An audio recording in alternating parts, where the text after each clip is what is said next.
آپ یقین کریں ہمارے تعلقات آپ شادی پہ دیکھ لیں، جو غریب رشتہ دار ہے اسے کون منانے جاتا ہے؟ لیکن ساری برادری کٹھی اس کے دروازے پہ بیٹھی ہے، جس نے آنا ہے تو کچھ لے کے آنا ہے۔ ہر چیز دولت میں تلے گی، معیار ہی دولت بن گیا ہے، مقصود ہی دولت بن گیا ہے۔ اس پیسے نے، اس دنیا داری نے، دنیا دار پجاری زردے کتیاں دے گل ٹلی ہو، اتنا سخت رویہ لوگوں نے اپنا لیا، رشتوں کا تقدس نہیں رہا۔ ایک مجلس میں میں نے ایسا رنگ بھی دیکھا، ایک ایسا شخص جسے میں ذاتی طور پہ جانتا ہوں کہ عالم بھی ہے، پرہیزگار بھی ہے، نیک بھی ہے، وہ بھی بیٹھا تھا اور اس کے ساتھ ایک سیٹھ بھی بیٹھا تھا، لیکن جو لوگوں کا عقیدت کا رشتہ اس درویش کے ساتھ ہونا چاہیے تھا وہ سیٹھ کے ساتھ تھا۔ تو میں غور کر رہا تھا کہ یار قوم کا ذہن کس طرح کا ہو گیا، صرف اس کے ہاتھ میں پیسے، صرف دولت مند ہے، اس آدمی کی درویشی بھی گئی، علم بھی گیا، تقوی بھی گیا، صرف پیسے نہیں ہے اس کے پاس تو وہ کونے میں لگا ہوا ہے، اور اس سے لوگ بچ بچ کے سلام۔ اور میں کہا کرتا ہوں عقیدت کا پتہ چلتا ہی تب ہے جب اجتماع ہوتا ہے۔ اکیلے درویش بیٹھے ہیں تو سب جھک کے سلام لیتے ہیں، اور جب وہ 2 MNA کے بیچ، 3 MPA کے بیچ، 5-7 سیٹھوں کے بیچ بیٹھے گا، پھر تیری عقیدت کا پتہ چلے گا، پھر پتہ چلے گا تیرا اللہ کے بندے سے رشتہ کس طرح کا ہے اور دولت کے بندے کے ساتھ رشتہ کس طرح کا۔ ہمارے رویوں کے اندر یہ فرق ہے کہ ہم اس وقت آدمی کو تولتے ہیں کہ اس کے پاس دولت کس طرح کی ہے۔ وقت کے امیر تھے حضرت عمر بن عبدالعزیز، توجہ ہے میری بات پر؟ حضرت عمر بن عبدالعزیز بادشاہ تھے۔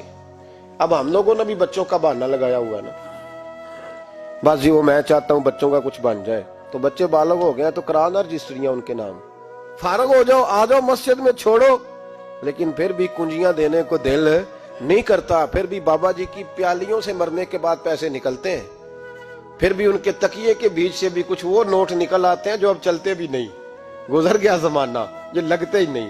بزرگ ناراض نہ ہو جائیں، لیکن جو بات کر رہا ہوں بہرحال اس کے پیچھے کچھ پس منظر ہے، یہ بھی بہانہ ہے۔ بینک بیلنس اپنے نام، زمین جائیداد ساری اپنے نام، اور کمائی کس کے لیے کر رہا ہے؟ بچوں کے لیے۔ نام کس کا لے رہا ہے؟